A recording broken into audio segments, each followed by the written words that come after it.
2,033 migrants died in the Mediterranean. Now, 62 of the deaths happened in the Eastern Mediterranean route, 169 in the Western Mediterranean routes, and 2,802 died in the Central Mediterranean route, the most route used by Africans, especially migrants from Ghana.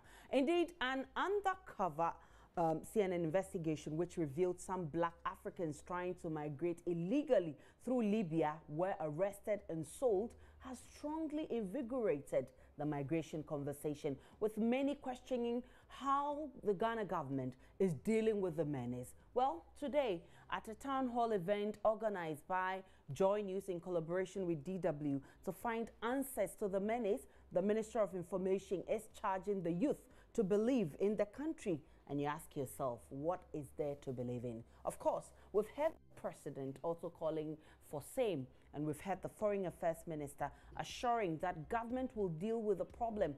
But there are many who feel if the menace is not well managed, the country will be the loser in the end. So what kind of jobs are these returnees coming home to? Are they coming to add on to the already countless numbers? What strategies are we putting in place as a country to ensure that the youth in this country work for this country, just as the President puts it?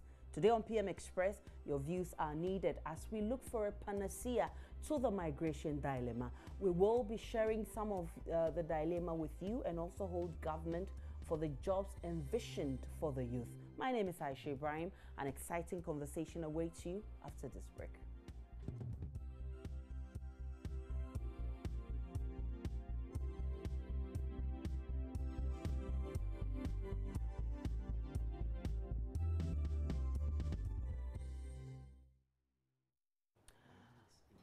Tonight on PM Express, Ebenezer Yangsing is a Ghanaian returnee from Libya. He will share his experience with us. And Emmanuel Asigiri is CEO of the Youth Employment Authority. National Youth Authority. National Youth Authority. Yeah. Gentlemen, you're welcome to PM Express. I think that we've had a lot of people sharing their experiences. I mean, the returnees from Libya. And it's so interesting. Each of them have a very unique story to tell. We have Ebenezer here. Ebenezer, how long have you been in Libya? What motivated you to take that trip? And then you can share your experience with us. Yeah, thank you, Aisha. I was in Libya somewhere 2001, and I came back in 2004. But before, when I was coming back, I was trying to get to Europe. So I have to get a connection man. I paid an amount of 1,000 Ghana cedis to a connection man trying to cross over to Italy. But unfortunately, the connection man was arrested. Okay. So and at that particular moment too, there was this kind of deportation going on. If you are met in town very late, or maybe during the odd times, they will just pick you and send you to a deportation camp. So I sat down and said, no, then let me come back to Ghana, because I have bought some items that I decided to send them home if I'm able to cross over. Okay. So when things didn't work, I went voluntarily to a deportation camp and I came back to Ghana. But in 2006, I went back again, and it wasn't easy. We were about 30 people. And some people died on the way, and we found it very difficult because it came to a time we were left just 3 people. Out of the 30? Out of the 30, 3 people. Right. And the third person who is now in Ghana now, he's also in Ghana now, got sick seriously on the way. And it's like, we don't know what to do, so all that we did was we have to leave him on the desert. Okay. So the 2 of us also went along. But when we got to Libya, the day that we got to the first town in Libya, we were arrested. Okay. And we were put behind bars. And at that time, I was having this kind of, this money, Iranian currency on me. Okay. So when they saw that money, they thought I'm a what's called. They thought I'm a spy. Okay. Because they were having issues with Iranians at that time. So why can a Ghanaian hold this currency? Yeah. So they took me to a certain place, and we saw a lot of people there, both Ghanaians, Togo, Benin. Let's say some of these are African brothers. And the kind of audit that we went through there, it wasn't easy. How long did it take you to get to Libya? It took, I left Ghana on the 6th of May, and I got to Libya on the 24th of May. That's about 22. Yes, that's almost about 3 weeks. Yeah, almost about 3 weeks. 3 weeks on the way. But let's look at the motivating factors. What really pushed you to embark on that journey? You know, we are all trying to get to Europe. You know, I have a brother in Europe. He's in Italy. So before I was leaving, I spoke with him, and he said, yeah, if only I can make it to Libya, he would then help me with some money so that I can cross over and then come to Italy. But when I got there, you know, at that time, things were not good for him, so I have to work. Yeah. So after working, I gathered some money.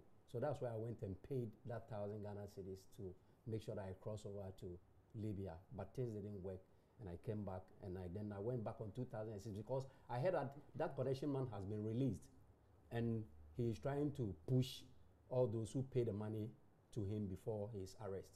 And so when I heard that, I said, then why can't I go back? Because I paid that 1,000 cedis. So I also want to go to Europe. So I went back. And unfortunately, the day we got to Libya, we were arrested and put behind bars. You know, the kind of treatment, every day, every morning, they will bring us outside. They will use this cable that they used, this electric cable, yeah. And they will give us lashes. And after that, they will send us inside. And we will be there, maybe in the afternoon, they'll come and give us a piece of bread each. Okay. And then in the evening, they will come and pick some of our people to go and cook for us. And they will cook raw rice, no salt, no oil. Wow. And they will just come and put it there, and then we will start eating. Like animals. Like animals. And because you don't have the means, so the only thing you have to do you just have to consume it. But those who have money with them, some of them will talk to the policemen who take care of it, who looks over after us there, that please buy me something, and they will go to town, they will buy you something like a fruit drink, fruit juice, and then some bread or biscuit. But it wasn't easy, my sister. From there, we were taken from that place is called Gat. We were taken from there to Gatron. I and a certain Nigerian, because he was also having about $1,500 on him. Yeah. And when we were going, we were blindfolded because we don't know where they are taking us, and also put handcuffs on us. We were the handcuffs hands behind us, and we left the place in the morning. We arrived at where we were sent in the evening, and there too, they tried to investigate me, ask me how I got that money, and I told them I found it on the desert because I knew it's currency, it's money, so I just picked it. But they were suspecting that maybe there's something behind. I'm a spy. So a whole lot, and later on, I was transferred from that place to another place again.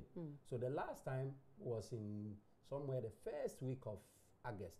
I was taken to another place where I met my fellow Ghanaians and, let's say, foreigners there, that they were they are trying to deport us back to our various countries. And at that time, the Ghana embassy also did well. He came and paid us a visit and assured us that, well, everything will be okay. So until that was somewhere 19th or 18th of August, we were deported back to Ghana. So when I came back, I said, no, I will stay in my country and then do what? And work.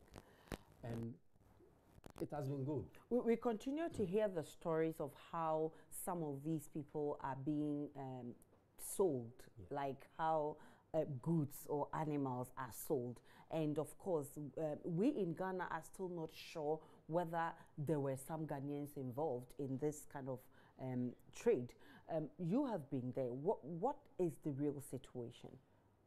This morning I was on a program with someone who came back a few months ago. Okay. And he even showed a picture of a Ghanaian. This young man is someone who is in Ghana. He stays in Koforidua. Okay. Koforidua. This Right. guy is in Koforidua. Okay. And he is partnered. He has partnered with the Arabs. To be doing that to business. be doing this business. Wow. And I asked him, then why can't you get this guy arrested? I asked, why can't you get this guy arrested? He said he's trying to, because they said he normally comes, but when he comes, it's like because of what he's been doing, he doesn't go out for people to see him. You see? So it's true. Some of our people are very greedy in such a way that they can do it. You see? Some of our people are very greedy. I remember when I went to Libya for the first time, the Ghanaian I met who tried to help me to get a job to do. Right. We worked, and when the money came, this guy took all the money. Because all that he will say, oh, you are an Abba fresh, you are someone who came fresh. So at least someone has to cheat you for you to also see what things are so that you can also try to, you know. So our brothers can do it. So you are saying that Ghanaians are part of this setup. Of this sector. Well, let's listen to the Minister for Foreign Affairs, Madam Shirley Ayoko-Botchwey, who was explaining Ghana's position on this kind of slave trade.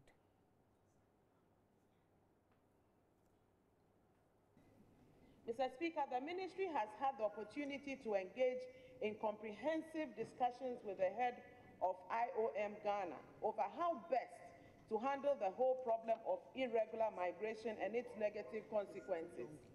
A number of facts have emerged from these discussions. A, that it is not easy to determine the number of Ghanaians currently caught up in the Libyan crisis. B, the journey of the freed ones from the detention centers to the airport could itself be very perilous in light of the volatile situation in the country.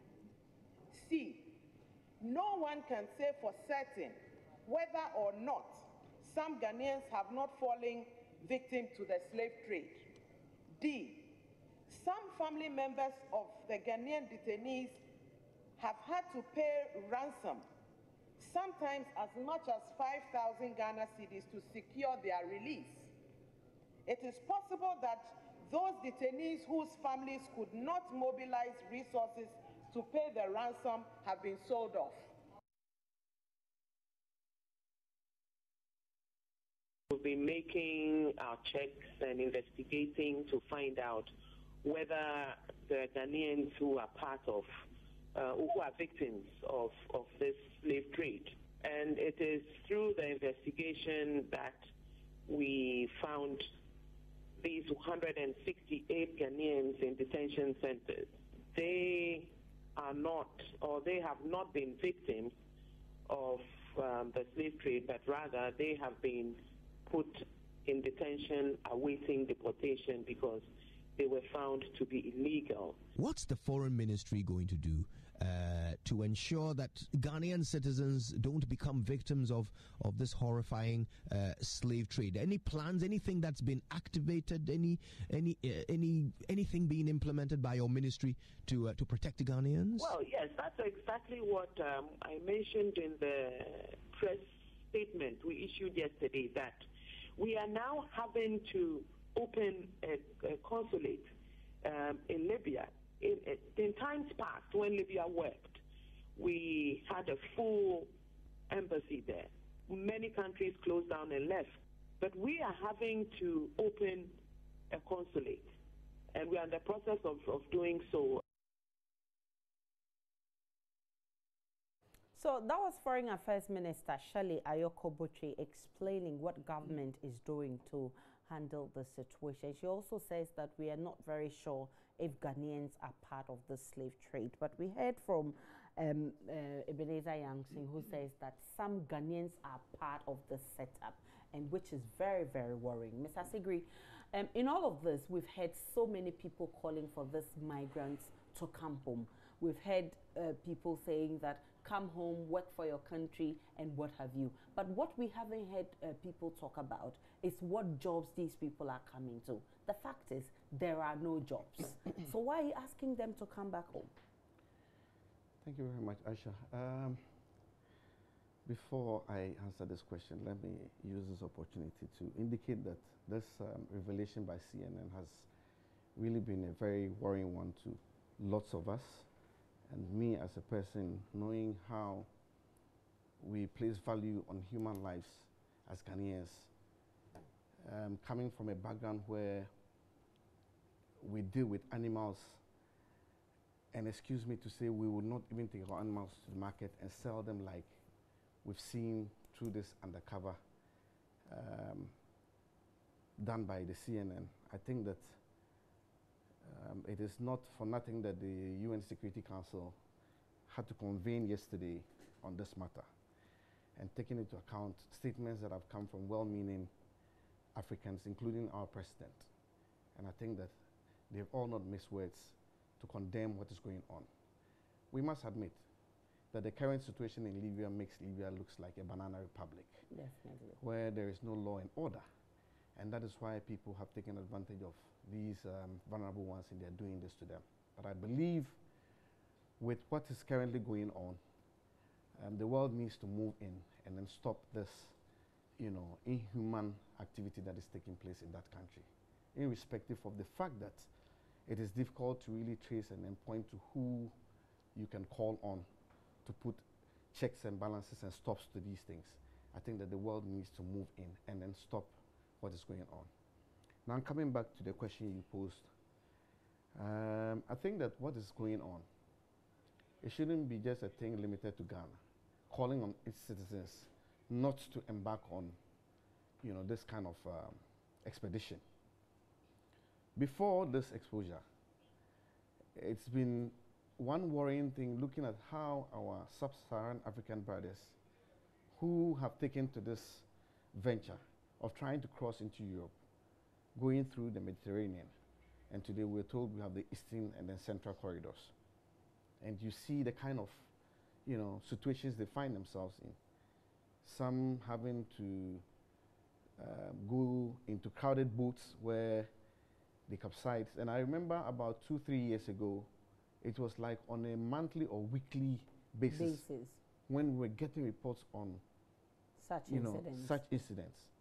And we thought this was going to shake people to not to make the attempt to even embark on such, journeys. And that has not deterred them.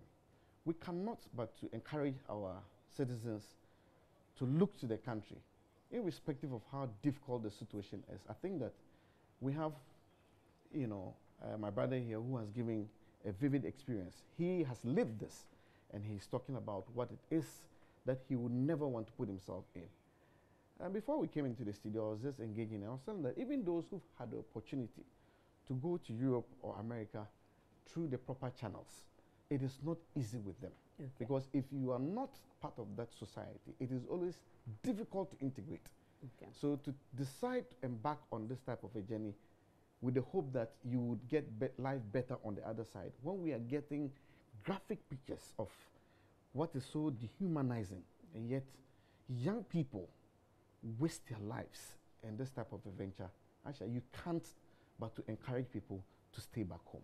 You and I know that young people who are very aggressive and want to get what they want at all costs, just mere words cannot deter them. Absolutely. And that's where your outfit comes in, that's where government comes in. We need something that will attract the young ones to stay in their country. Where are those attractions? Absolutely. Again, your sister station did a very marvelous job this evening, and I was listening throughout.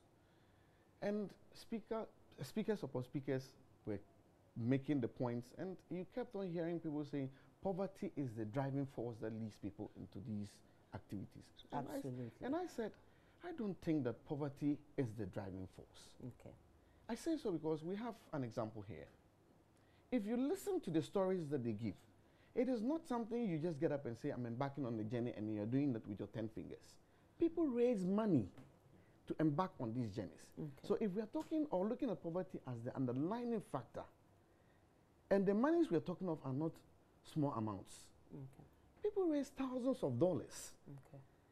hoping to be able to cross into Europe. And hoping that they can double, triple, quadruple those amounts. Absolutely. But if there are no ventures in Ghana, they can invest those monies so that they can get the quintessentials that they're looking for. Aisha, again, I was building a point. Again, studies have indicated that the young folks who are involved in these things are people who hitherto had something to do for a livelihood. And then they raise these monies out of what they've done over a period and decide that I'm embarking on this journey.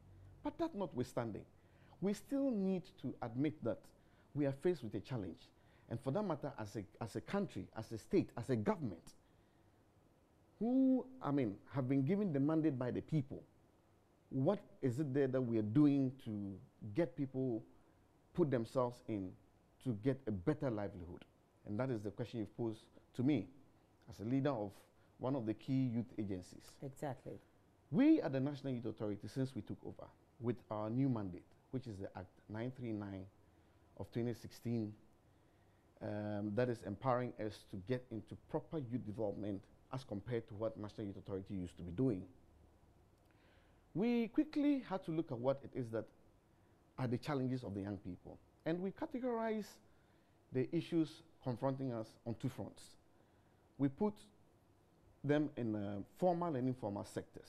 Formal and informal sectors because we cannot want to address youth unemployment when you're looking at people who have gone through formal education and their challenges and compare it to those who have not ventured into schooling or have probably made an attempt and have not gone through the full cycle. So you cannot put the interventions at the same level. So in coming up, we looked at the issues on these two fronts. And with the informal sector, which is the area I would want to deal with because of the subject we are talking of. Talking to most of the young people on the streets, they will tell you, I want to go in and learn a trade. But I go and I have a requirement to meet. And I don't have what it takes to meet that requirement. So I've decided to do what it is I'm doing. Hawking on the streets to sell phone cards, to sell car dusters, or anything that you find the street hawkers doing to get money to be able to go and then meet the requirements. So quickly, with the mandate with which we're operating, we looked at where we could come in. And we looked around, realized that once it is about skills empowerment, which is one thing that I must say that the current president made it a key part of his campaign right from 2008, where even in 2012 he went to Germany and visited some skills training facilities and talked about the fact that Ghana needed to adapt the German model in terms of skills training. Okay. And so we looked at all these areas, and quickly within our own setup, we thought that once these young people have indicated that these are the things they want to do, we don't need to invent, the wheel. We just need to go in and see what support we could do. So we have done things to a level where we are almost at the point where we will put these young people into learning some of these skills. What are those things? We identified with the various areas that were mentioned to us. And interestingly, when we got in there, we realized that these are areas where they've even put themselves together, where working with them has become quite easier than we thought. Where we are working with the Federation of Professional Trade Associations, FETAP. And as I sit, my phone is just here, and then this evening, some of them, we have a WhatsApp platform we have created. And we've given them some assignments with regards to the things we've done and how we're going to be doing the recruitments. And they've just put some information on. And I was just reading before coming, and I'm on that page now. Okay. So these are things that are concrete things that we'll put in place to addressing unemployment situation with regards to the informal sector, which we are looking at. Okay. We are working with these professional trade associations. There's another group again that is known as the Professional Artisans Association, where they train people in the building industry, fabrication, and all that area. And we have identified with these groups, and we've already embarked on meeting the various regions in terms of the local government structure, where we don't want to center things at the regional levels or the nation's capital, and asking that they should get us young people who are interested in the various areas where we'll be rolling out models. And we would be working directly with these associations that are already in existence. We didn't form them. where hairdressers are a union where you have them trickling down from Accra to the village in my district, where you go to a place like Denogu, and you can identify a hairdresser who is associating with this association across the country. So we are doing all these things aiming at getting young people into skills. And our aim is to take care of what it is they have made known to us, that the requirements, where in the local palace or in Chi, they call it a trensa. You know, you are supposed to come in and put in either money or some of these artisans, these master craftsmen would ask for things that sometimes we wonder why they are asking for. For instance, somebody wants to go into featuring, they're asking him to bring a bottle of schnapp and some tools and money. Then we ask of what the schnapp is, but they say it is a traditional thing they're doing. We can change that. Okay, so government wants to go into all of these. Yes, and then at the end of it all, it is not to say we are just building the skills of young people. Okay. The aim is to make sure that people would have acquired skills, then we set them up. Definitely, because that's very important. Because if you look at what we've had over the years, we've had some of, this is not the first time we're hearing it, but what happens, they acquire the skills, they don't get what to do with the skills, and then it goes back to zero. Let me take a break on PM Express. When we come back, we're discussing a very interesting topic here. You and I are very much concerned. We'll continue with the discussion. Welcome back to PM Express. There has been 3,033 deaths on the Mediterranean, and that's very worrying. We're told that 2,802 happened on the central Mediterranean route. That's the most route where Africans, especially Ghanaians, use in their journey. And in the studio here, we are having a very, very interesting and results-oriented conversation. And let me come back to you, Ebenezer. Now that you're home and you've shared all your experiences with us, what are you expecting from government? Aisha, I think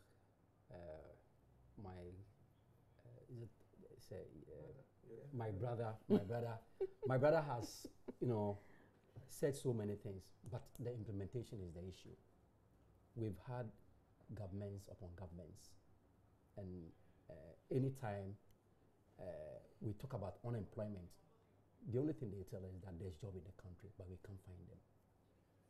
So it's up to this current government to wake up, you see. But Aisha, there's one thing that I had wanted to talk. You see, this perception of we're thinking it's only when we get to Europe before we can make it is becoming something that I think we need to forget about.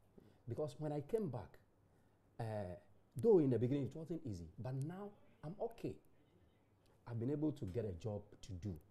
And moreover, it's like everybody is focusing to get a job in the government sector, whilst the private sector or white-collar jobs. You see, why I said the public sector, the private sector is open, because I'm working in the private sector. I'm working with a private company, and if I tell you what I'm earning, I believe someone who is even working as a government salary earner will not earn. You see, but our people I've been thinking of this thing that unless I travel before I can make it. And we have people, I have friends who are even in Germany. I spoke with one guy the other day. He told me, Eben, I want to come back, but because I've been there for some time now and I don't have what it takes to come back home, I don't know what to do. You see, though there's no job in the country, but at least these monies that we put in place, maybe we gather them about 5,000, 10,000 Ghana cedis just to embark on this journey. At least we can start something.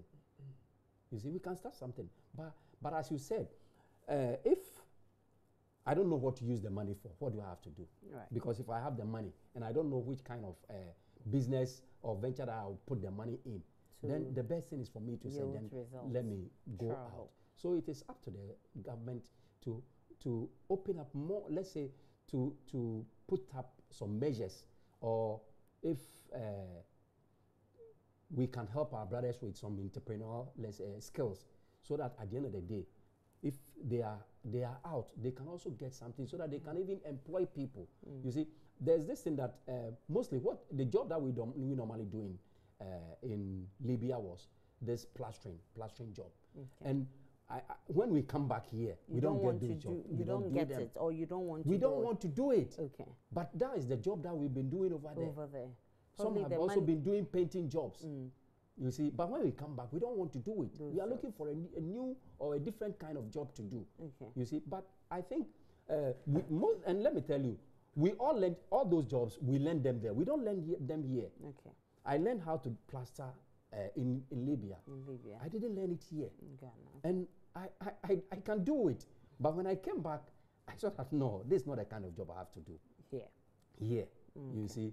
So what do I have to do? I have to look for a white collar job that at least whenever I dress and I'm going, people will say, oh, this man is also. You see. Okay. So if we can at least, the little skills that we have, if we can try at least and get some kind of jobs that we can do to earn, I think it will be very much, it will help a lot. It will help a lot. I think the president is actually emphatic, and he didn't mince words at all. He says, come back home, come and work for your country. Let's listen to the president. Libya is today the source of all the destabilization that is taking place in the Sahelian region. The arms that are circulating in the Sahelian region are all coming from the armory that Colonel Gaddafi established in Libya before his downfall. So resolving the crisis in Libya is not just resolving it internally for the Libyan people. Not only does it therefore provide an opportunity to bring to an end these barbaric acts, these acts of savagery that are taking place against Africans on Libyan soil, but it also provides an opportunity finally to come to grips with the crisis in the Sahelian region. And therefore, the coordination that the African countries are now wanting to undertake, better to organize their response, both to the issues in the Sahel and to Libya, are extremely important for the stability of our region. Whether it is Boko Haram, the jihadists in Mali, those who are menacing the stability of Niger, of Chad, of Burkina Faso, there is a common link, which is the terrorist emanations from Libya. So it's extremely important that all of us, as effectively as possible, of course, if we have partners such as France, who have indicated their preparedness to be involved in that coordination, the better it is for us. And you had the president hit it right on the nail. So 127 returnees are already in. We're expecting over 200 more to join. This means that it's going to put a lot of burden on you. And we're looking at how to reintegrate these people into the system.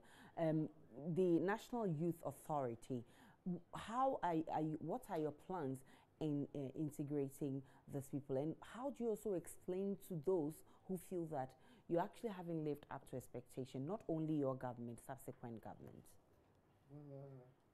Living up to expectation, let me take it from that point. When it comes to National Youth Authority, I think that we are living up to our expectation. Because like I indicated, the mandate— With your own yardstick? No, the mandate of the National Youth Authority has been repositioned. Okay. And that is why I did indicate earlier that we are now, supposed to be part of youth development proper, in terms of, creating the opportunities for young people to take advantage of and develop themselves. Okay. Unlike when it was just like a policy direction agency. So now we are supposed to be directly involved in some of these things. And so far, I mean, you asking if it is my own yardstick, I mean, I'm looking at so far what we are doing, even though you might say that we haven't been able to achieve yet. Okay. I can see a lot of prospects with regards to the approaches we are adopting. Okay. So for that one, I can rest assure viewers and the larger Ghanaian public and the president who put me there that we would deliver on the mandate with which we have been given as an authority. Okay, so we are looking about we're looking at about 400 returnees if the rest comes to join. Yes, we are going to get directly involved. Currently, we know they are bringing them in. We haven't gotten directly involved in looking at how we can integrate these young people, largely young people who are involved in this situation. And then the quick areas that we have already put in place, like I indicated, most of these things that we have looked at, we have put the roadmap in place, and then I believe beginning 6th January 2018, we are starting with, in fact, not even that. This weekend we have something, but that is not in the informal sector. There's a program we're supposed to be doing with EcoBank where we are taking about 200 people, you know, into some specific area for EcoBank. So I'll just sell that and then come into the areas that we have put in place. The beginning 6th January 2018, we are rolling out our first programs where we're going to put young people into various models where they would acquire skills to come out, not just to acquire it and that's it, but to come out and then set up things for themselves. He talked about entrepreneurship, and I felt so happy about it. Aisha, if you look at the interventions, but this is January program. Did you have the returnees in mind? No, we didn't have them. We didn't have them in mind. Okay, that's what so I'm saying. As of now, you don't have any plans. That's what I'm saying. That you're yet to study the system. No, with they coming in and looking at what it is we have. It's not only 6th January, but that's the first one that's coming. 8th January, another one again is coming. So with most of these things that we are rolling out, there is a need for us to get directly involved in the return of these people. And unfortunately, tomorrow is a holiday, but we will still make the checks and moves and see where it is that we can come in and work together. Okay. Because, like I said, because of where we used to be, when sometimes you even mention National Youth Authority, something that you are the Youth Employment Agency, but we are not. Okay. We are supposed to even be the lead agency when it comes to youth development per the establishment of the authority. So we are not going to run away from that responsibility at all. And so we are going to quickly step in and then see how we can get these young people who are brought back integrated properly. We have so many interventions, apart from skills. Look, Aisha, we have opportunities in this country.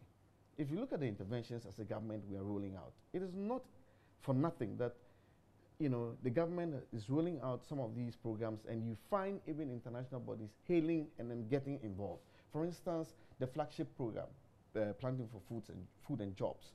It is a key thing, and it is to help us add value to our local produce that we have for our own consumption, and even look at the export market. You would have realized I came in with some bags. I sit here, and then this is a vegetable. It is called butternut squash. Okay. It is something that has international value. The company or the farm that this particular produce is coming from exports these ones. This one unfortunately found its way into my hands. Okay. Part of what was harvested have found their way in England. And this farm company supplies to Tesco in England. So if we have farmers who can do these things and then take out for export, and I can tell you, at the time when there was a ban on Ghana's vegetables, this butternut squash was not affected. Okay. So we are looking at getting young people beyond just learning skills, because I have had DCEs who've come to my office indicating that, look, we have young people who, and they brought them. I have met young people at World Bank programs where they have finished tertiary education and they are into farming. There's a friend of mine who I was just trying to chat, but he has not responded. He used to work with one of the big telecom companies. He's left it and now he's into serious vegetable farming. When we finish, I can show you pictures of his greenhouse and the things he does. He supplies to big hotel chains in this country. Myself sitting here have been an example of these areas. So it is not for me to sit here and then somebody will say, look at what he's talking about. He's just had the opportunity and saying, some of us have lived this situation. In 2008, when we lost elections, I said to myself, I wasn't going to go, because I served as a DC under President Kufuor. I said I wasn't going to go put in an application to ask for a job from someone. I put myself in areas where you could not come and then probably because of my political background, deny me of it. I dealt with the meat products. I supplied key hotels and individuals of this country here in Accra, guinea fowl. I exported dry fish, smoked fish, salted fish to the United States. I did all this living in this country. So you see, But you had some capital well, to start with. How about those who don't have that opportunity? I did, but the interesting thing is I never fell on any bank for loan.